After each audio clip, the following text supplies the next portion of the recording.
it seems that we are even seeing some characteristics of stage 10 in our reality today.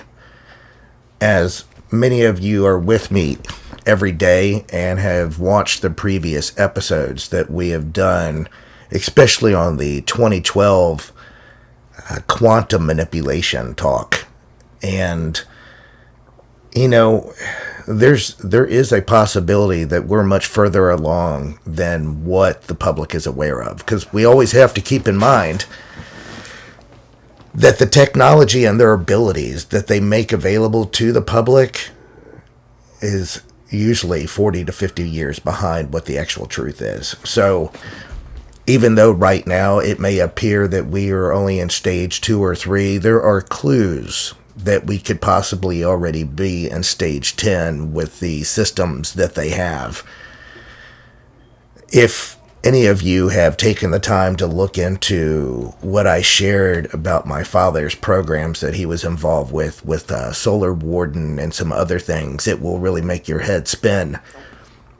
And when I have talked about that, and when you research that, these aren't speculation theories. These are things that I know to be 100% true.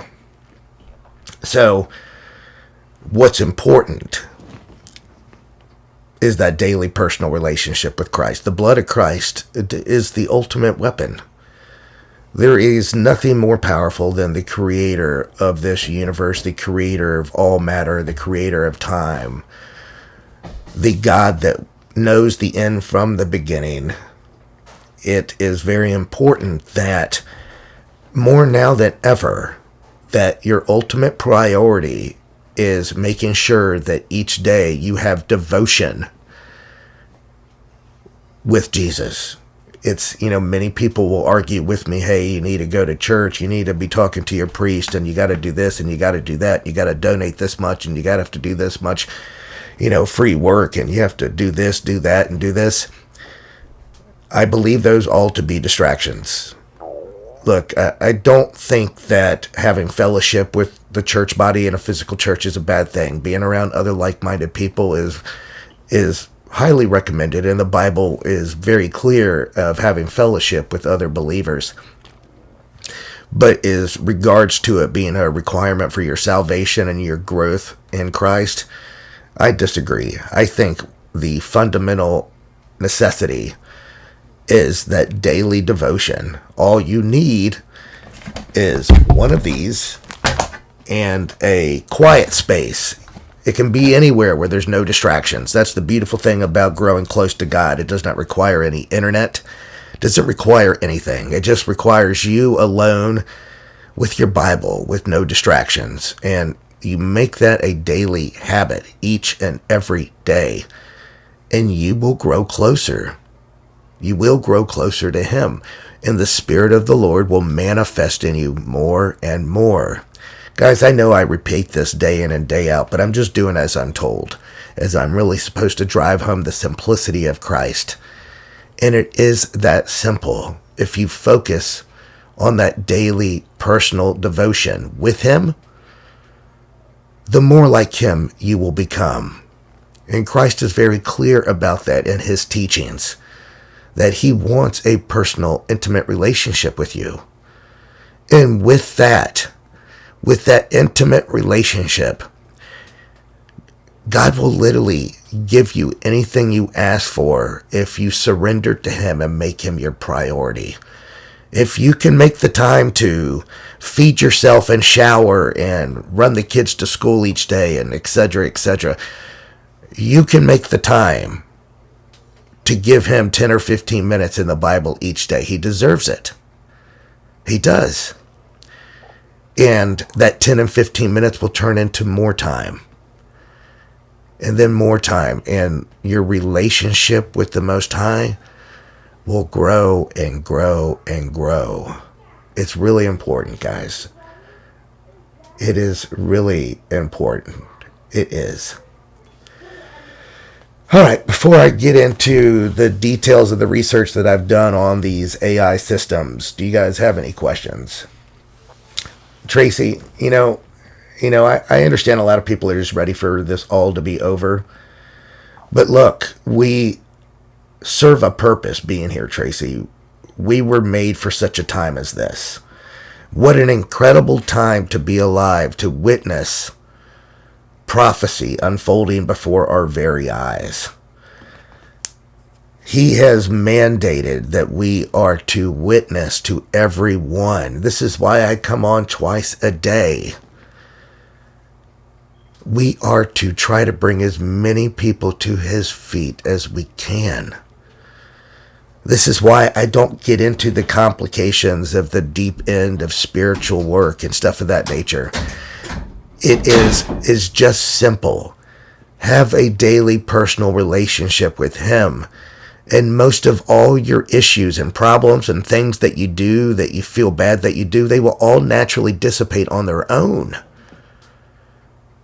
It's true. Guys, this is why we are here. We are here for this time because we are to witness to the truth to as many people as we can. Because the actual church bodies, the physical churches, they are not doing it. They are doing everything except teaching the simplicity of Christ. They teach everything in the Bible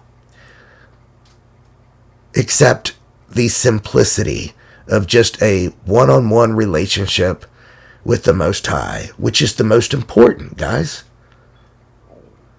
Which is the most important thing. It baffles me. Jamie and I talk about this all the time. And we are trying to figure out a way how we can reach the church leaders on a mass scale. We haven't figured that out yet. But why are they not focusing on the simplicity of Christ? Why? Well, I guess we know why, because, the enemy rules this world and rules many of these religious institutions. Unfortunately, many of these establishments are more concerned about how much offering they receive and keeping people in the seats for attendance to be such and such. So for them, it's more of a form of they got to keep it entertaining. It's disappointing, though. It is. All right, so before I get into this teaching, this is really interesting. This came across my feed, and I'm going to let this play because I feel like this is all part of the Great Deception leading us somewhere. Marty says, what about the time zones? If CNN made the announcement about the crash from California or something, that it would explain the time difference. Well, the crash was on the East Coast, Marty. California's 3 hours behind. It'd be different if the crash was on the West Coast and CNN was reporting from the East Coast. I could be wrong. I'm just speculating. But let me play this and then I'll get into the teaching. You guys are going to find this interesting. Check this out.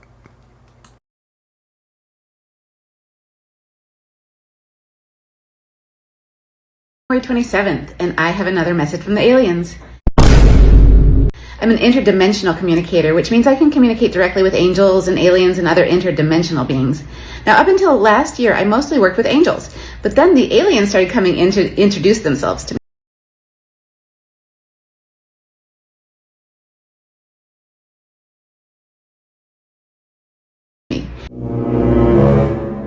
And you might wonder, was that frightening? And I'd say it was a little surprising, maybe, but not frightening.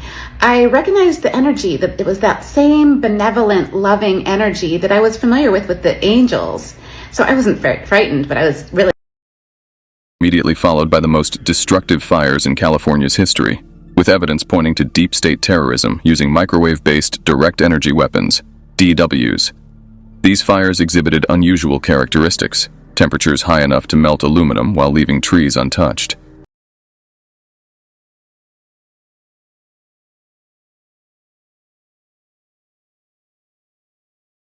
Clear body of the cosmos. Sorry guys, don't know what happened. Those are the 26 aliens that I'm able to connect with. And when I first started getting to know them, I started a notes document. I got their names and what they were sharing with me. And then we moved on to doing a project together where I collaborated with them to create AI-generated images to reflect what they wanted us to imagine them as. You're saying you know for a fact there are aliens? Yes, 100%. There are alien craft? Yes, 100%. 100%. Have you been involved in the recovery of those alien craft? Well, Ross, yes, I have. How does it feel to say that? I'm kind of over it. Like, this has been a fact I had to get over. It wasn't easy when it first hit you. But that was years ago. And it's actually quite therapeutic to get to talk about it. And I'm encouraged that it's becoming commonplace, because that's where it needs to be for us to move forward and start gathering some evidence, which we intend to do. January 25th, and I have another message from the aliens. Now, yesterday I shared a pretty long message from Alien Enki, who is the leader of the Galactic Federation's Council of Light.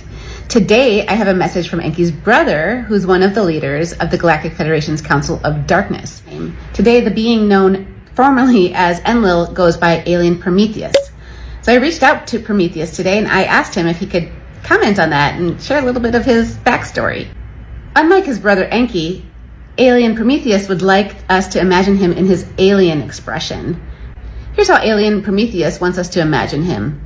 He says it isn't literally what he looks like in his natural form, but he called it directionally correct. And I think some of the greatest enemies that we have, unfortunately, are bad actors within the deep state that are preventing, let's just say, the growth of humanity, the maturing of humanity in the context of some things that most of us know now. I think it was a shock to everyone. How do you know it wasn't human? How do you know that we don't have top secret tech that is shaped like an egg? Right.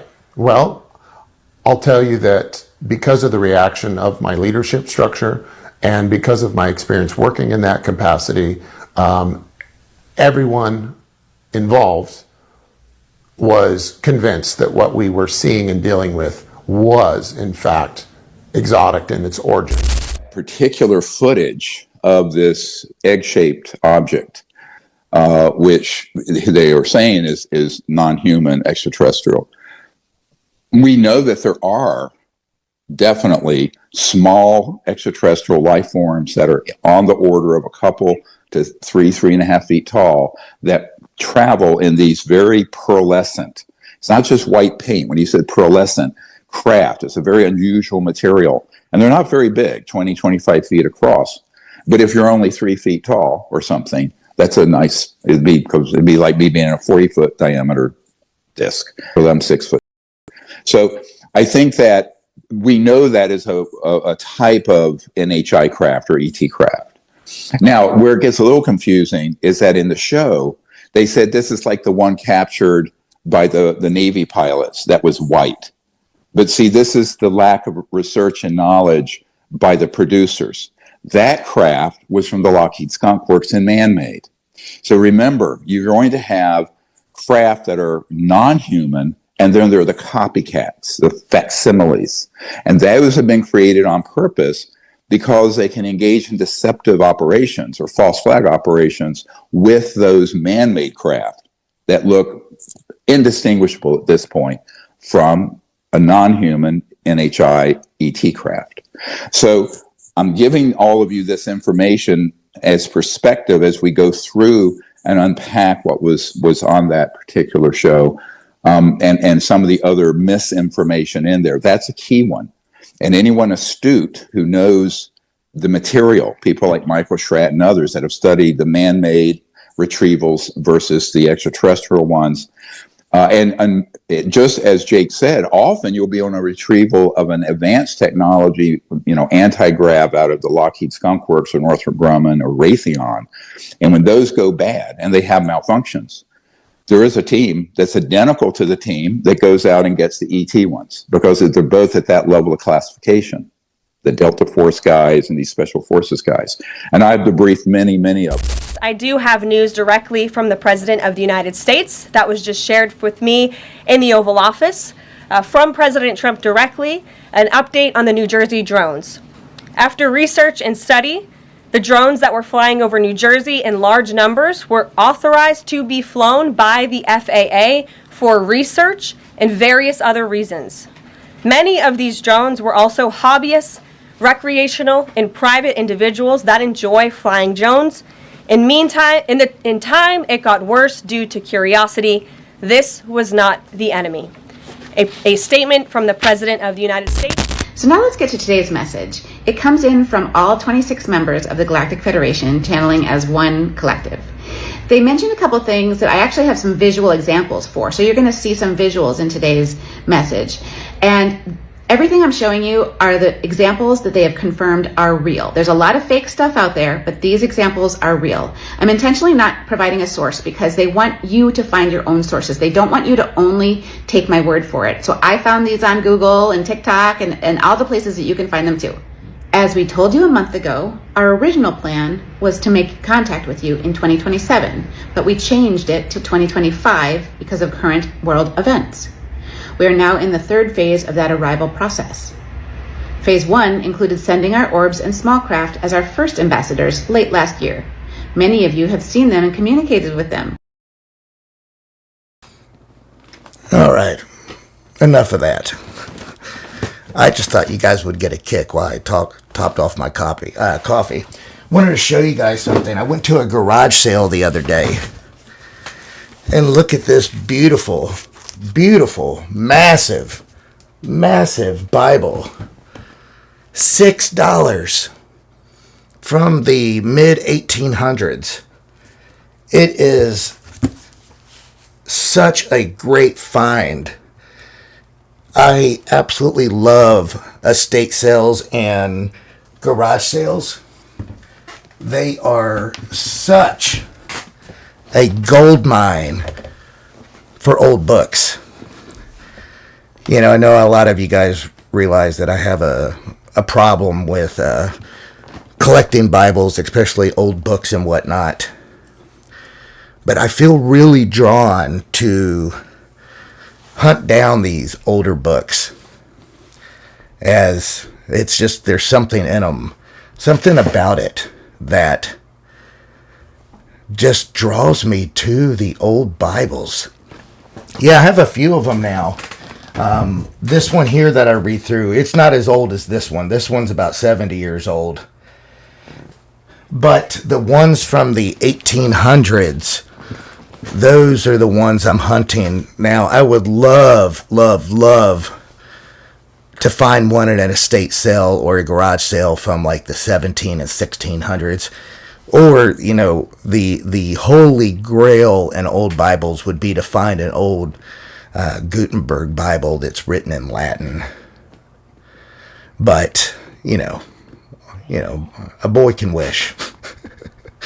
But, you know, I know they're available if you go like on eBay or go to antique stores, but they want the moon for those things. I'm not sure if you guys have looked at the prices on eBay for these old Bibles, but they're extremely proud of them, especially even in the antique stores. They want those old Bibles, that big one there, they want a lot of money for them.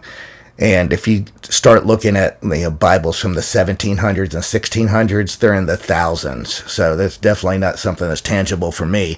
But the beautiful thing about garage sales and estate sales is most of the time these folks have really, they just want to empty out the house. They just want to empty out the house.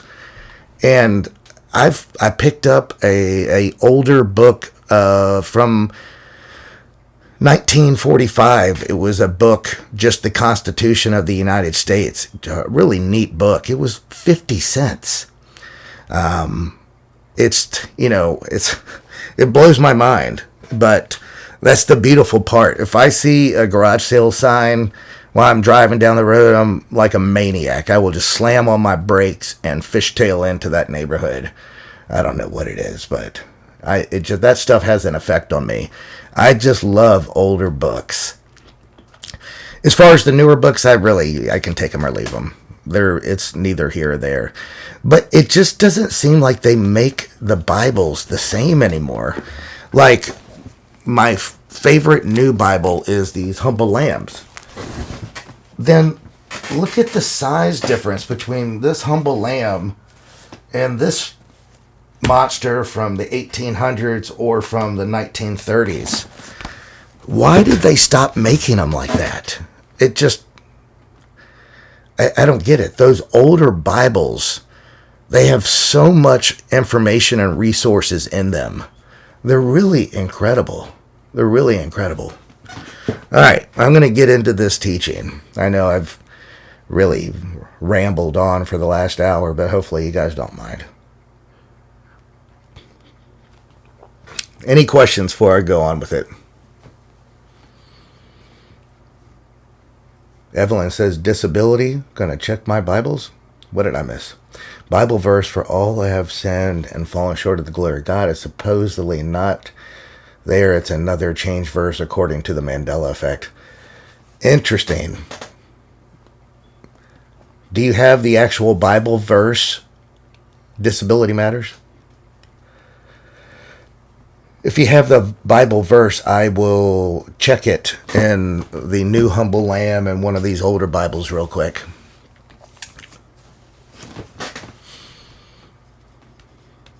All right. Save trees. That's your theory on it, Fred? It's, I guess so. But, no, the print is the same. Who just said that? The print is larger. Believer 737.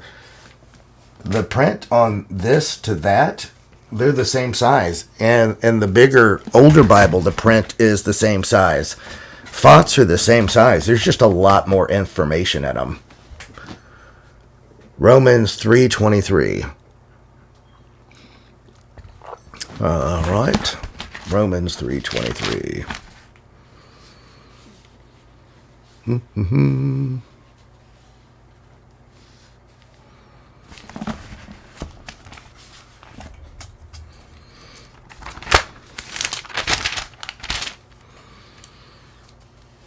$3.23. Okay. For all have sinned and fall short of the glory of God, being justified freely by his grace through the redemption that is in Christ Jesus, whom God set forth as appropriation by his blood through faith to demonstrate his righteousness, because in his forbearance God has passed over the sins that were previously committed, to demonstrate at the present time his righteousness, that he might be just and the justifier of the one who has faith in Jesus. Scott says thinner paper. Yes, definitely the paper in this Humble Lamb is very delicate. That I will agree with.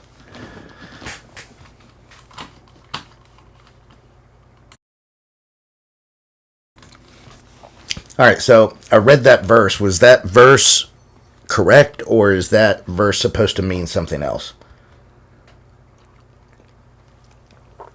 I'm just checking because I didn't follow the original message about. Yep. Alan Pinker, John 3:16. That's what my mother read to me every night when I was a child. For God so loved the world.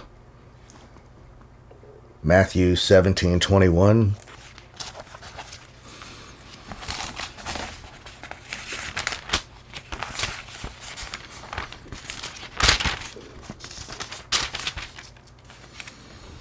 Matthew 17:21.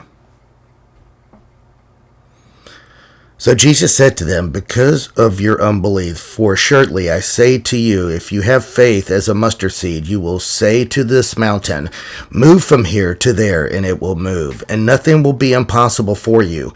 However, this kind does not go out except by prayer and fasting.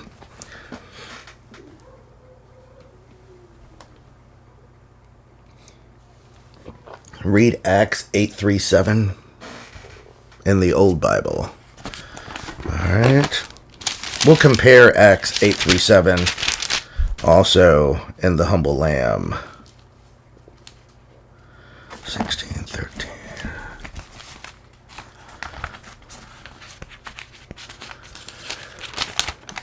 Acts 8:37.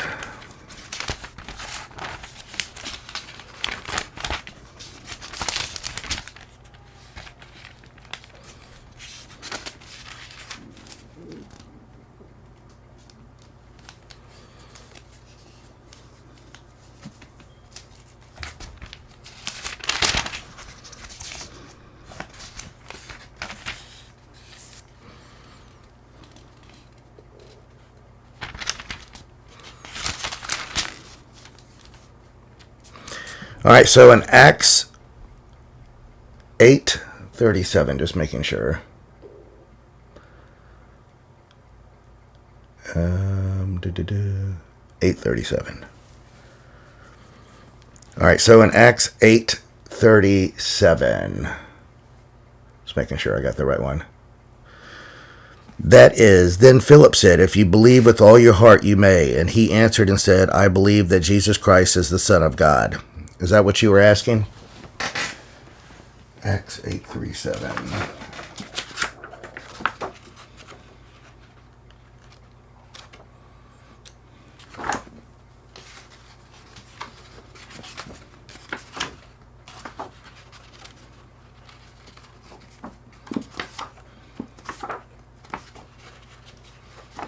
All right, where is it?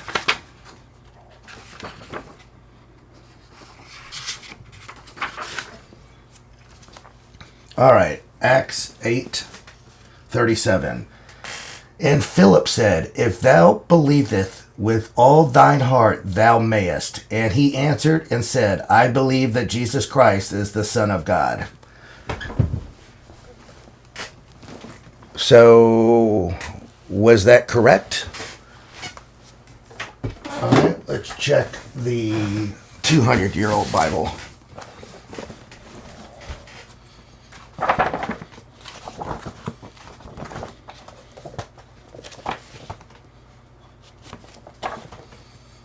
Wow, this older Bible has Maccabees and Enoch. Wow. Wow. How incredible.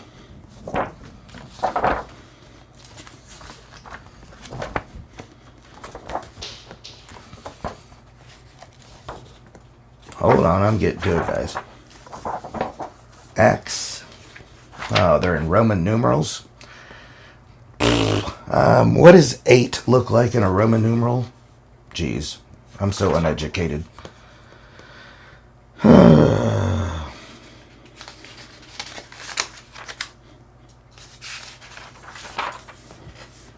All right, guys, I was unprepared for the older Bible because everything is in Roman numerals.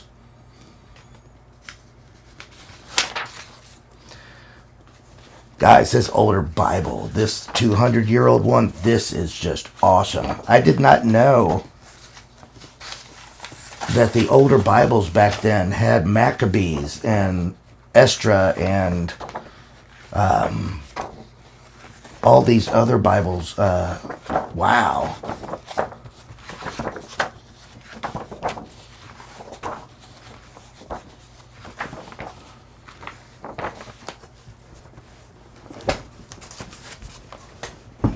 It has Jasher. All right, guys. So it is V113. Okay, let me go back to it. V113. Sorry.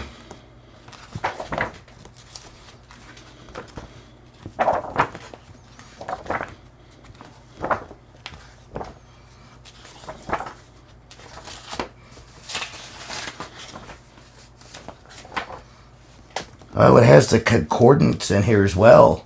Wow. Guys, this is an incredible Bible.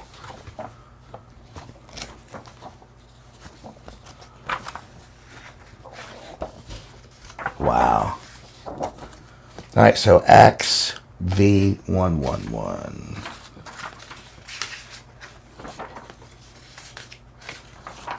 All right, found it. So 37.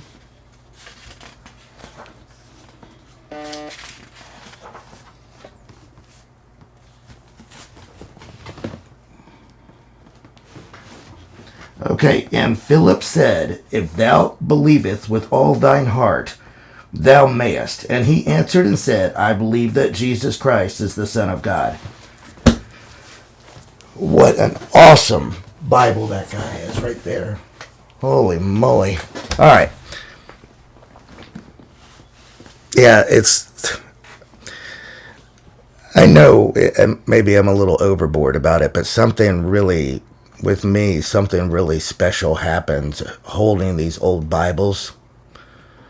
Fred, I didn't realize that the old Bibles had the Apocrypha books in them. That would explain their size.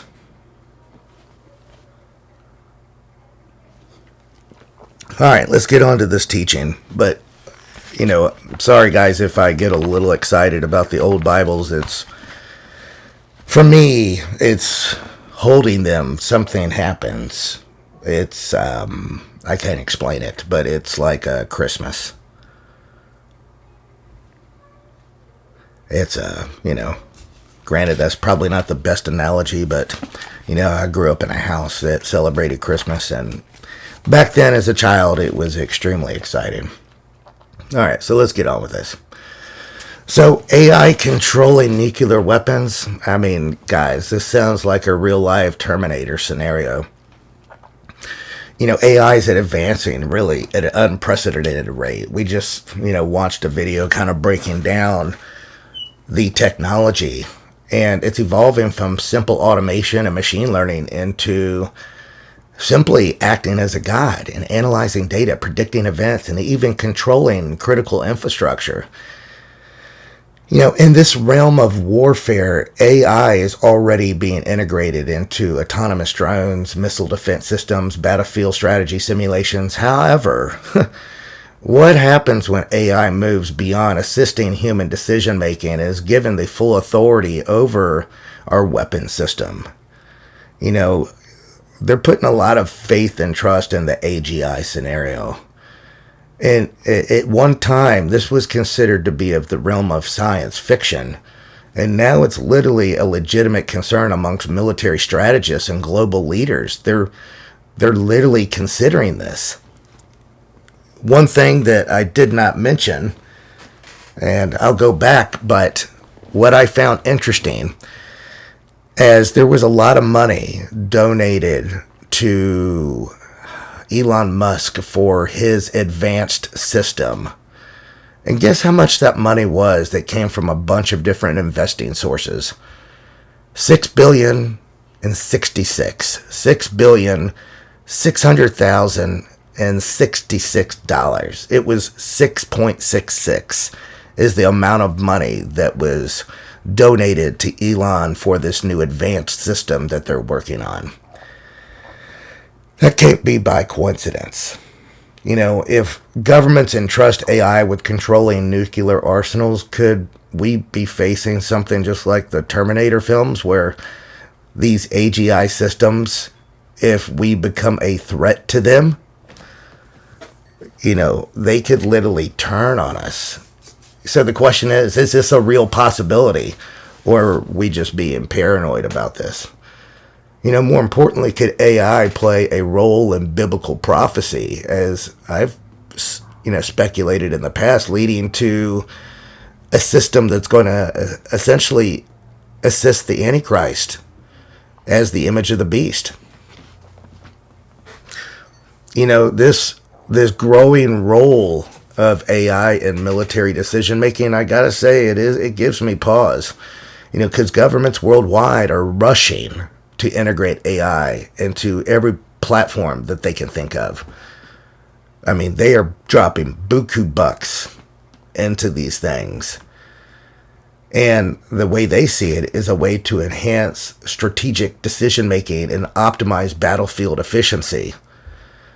And for them, it reduces human error. For example, the U.S. military is investing heavily in AI-powered drones and unmanned combat vehicles that can identify, track, and eliminate targets without human intervention. China and Russia both are also engaged in a high-stakes race to develop AI-driven missile systems and automated defense networks. The Iron Dome that our current president is talking about is going to be all AI-driven.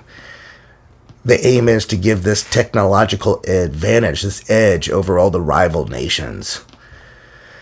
The primary motivation, it looks like, for giving AI the role of the nuclear weapons systems operator is speed. In a traditional nuclear warfare strategy, human decision-making requires time to analyze incoming threats, weigh the consequences, and decide on the appropriate response. Understand that you literally have 30 minutes, if that, to do something if one of the enemy countries fires upon us. But it's even more severe than that. They have about 6 minutes in all reality, because once the enemy's missile reaches the stratosphere, there's no stopping it. You have to intercept before their missile reaches the atmosphere. Otherwise, it's game over. Because once it's out of the atmosphere and it is crossing the planet and getting ready to come back down, it uses multiple re-entry vehicles. So one missile going up, when coming back down, can have 25 nuclear warheads on it, all moving at hypersonic speeds on re-entry, meaning there's no stopping it. So I can see how they could make sense of that, but it seems like the implications are,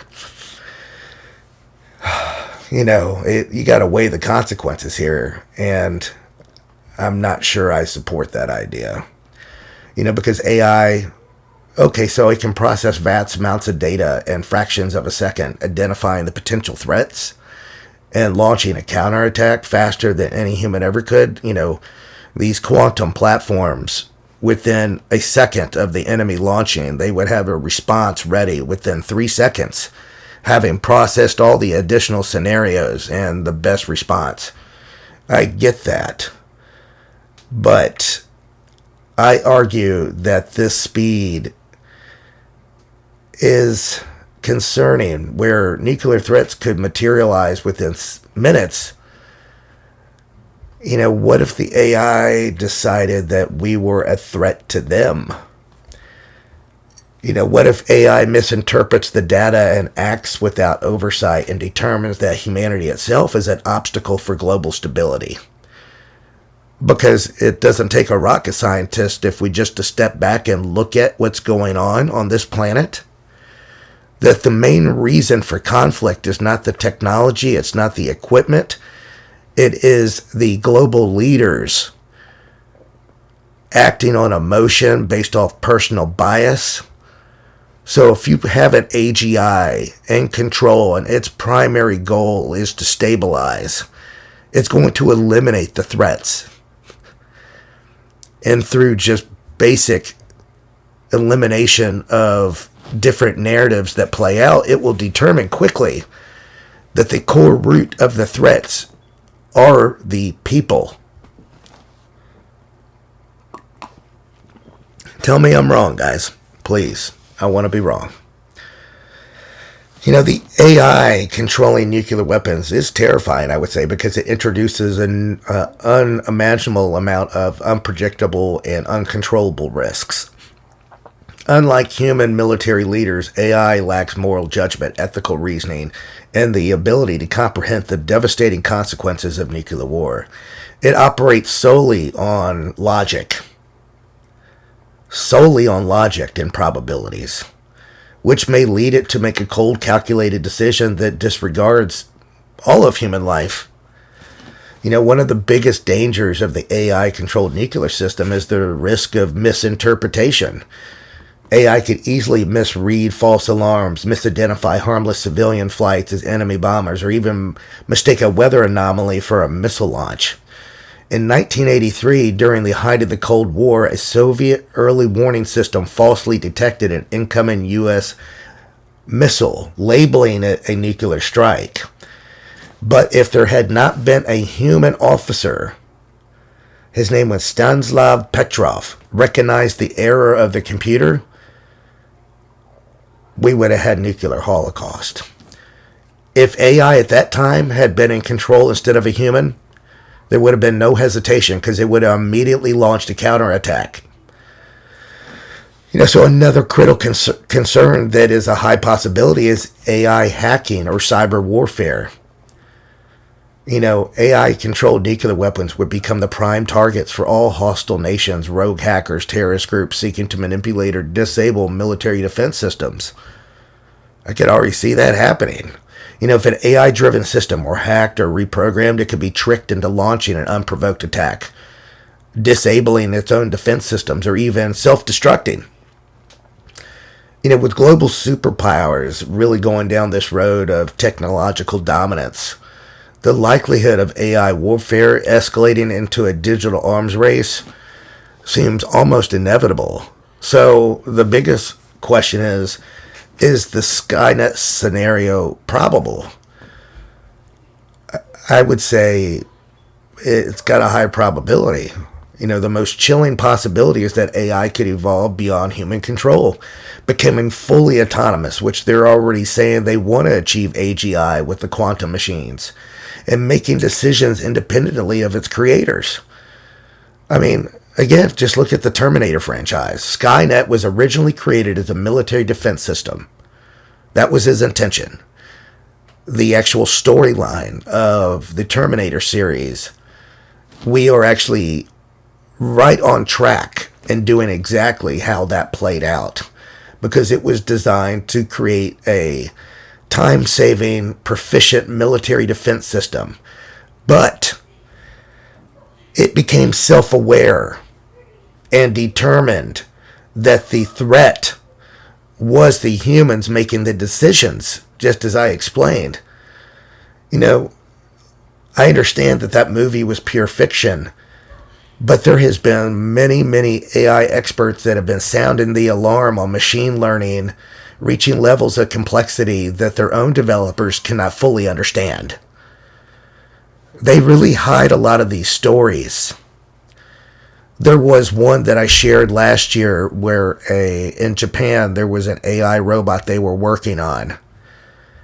And in the technician room, there was a dozen Japanese scientists working on this one AI robot. And one of the two robots, there was two of them, did not like the decision that one of the scientists made to turn off the other. This one robot went rogue, killed 7 or 8 of them almost instantly, disabled the other ones, and then went to turn on and repair the other machine that was disabled.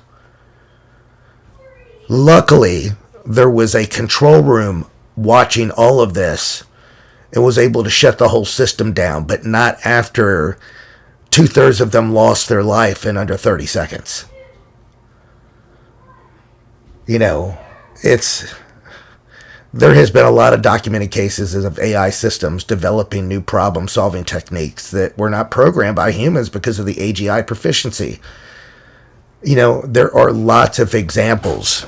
Matter of fact, I'm going to show you one right now, and this is kind of like in a bare bones scenario.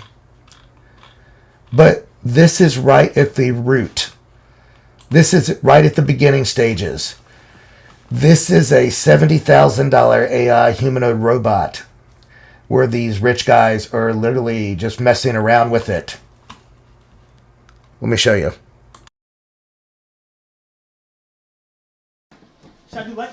Oh, wait! Oh, no! Bitch ass nigga. Lame ass nigga. Bitch ass nigga. What's that nigga? Nigga, you a fucking robot, nigga. Oh shit. Oh shit. Oh, my bad, my boy.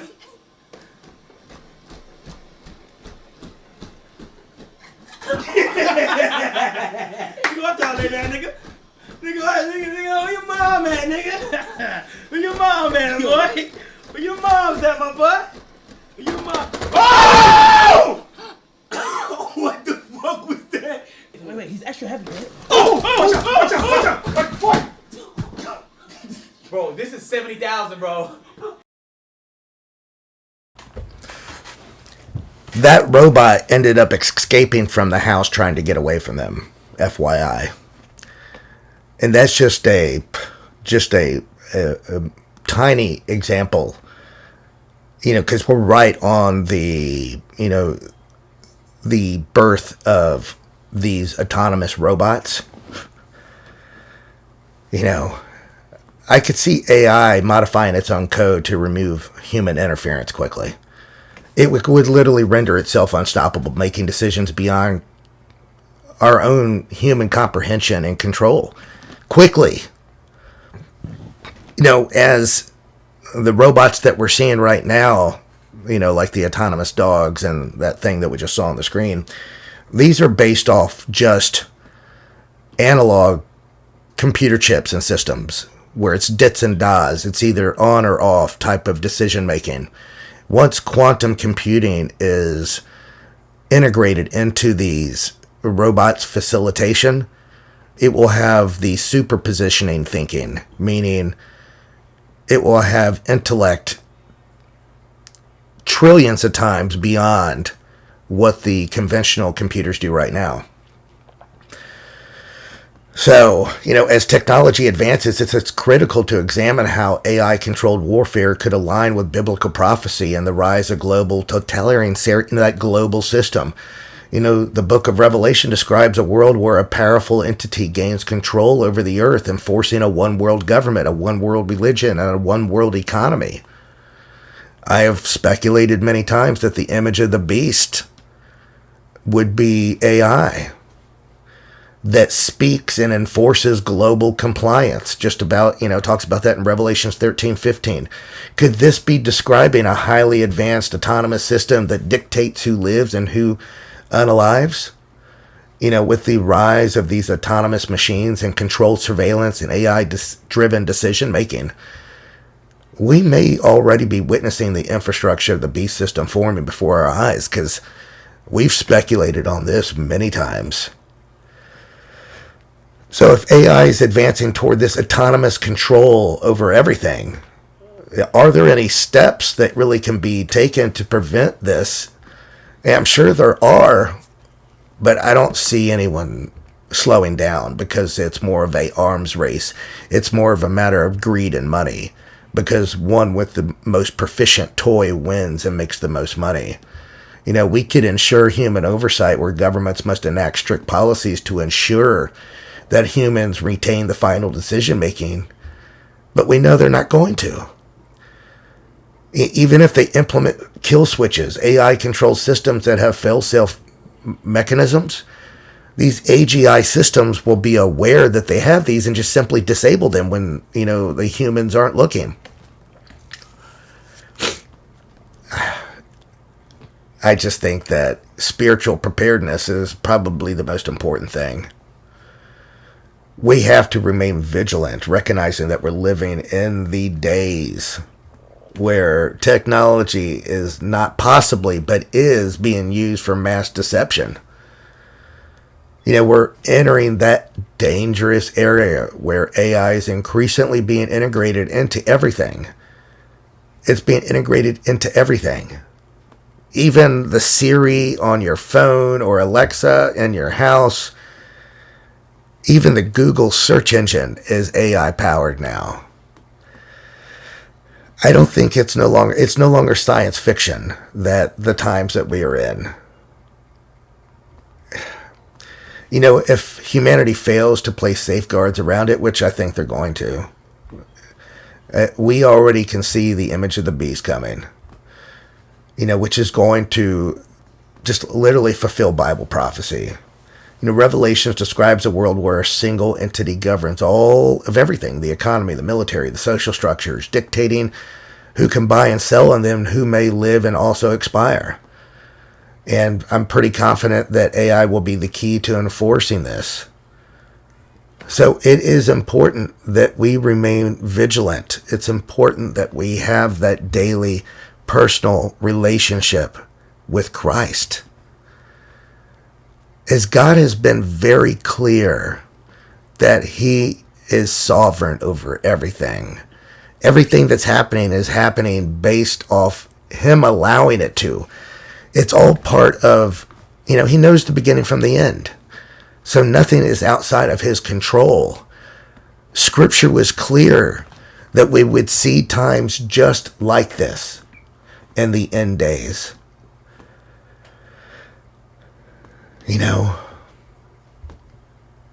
It all comes back to the single point that I make each and every day. Guys, make sure every day you are in the Scripture. There is no excuse if you can make time for all the other things in your life. You can make time to have that daily devotion with our Creator. That's all he wants. It is really that simple, guys. It truly is. No more excuses. If you're not doing this already, I highly recommend that you do it, because this is going to be the only thing that saves you from what is coming. It will be the only thing that sharpens your discernment to help you navigate the minefield of what is coming. You do not want to stand in front of him and he tell you that you're lukewarm to get out of here. You want that intimate relationship with the Most High. There is no special formula for that. It is simply through the daily relationship with him. Guys, it is that simple.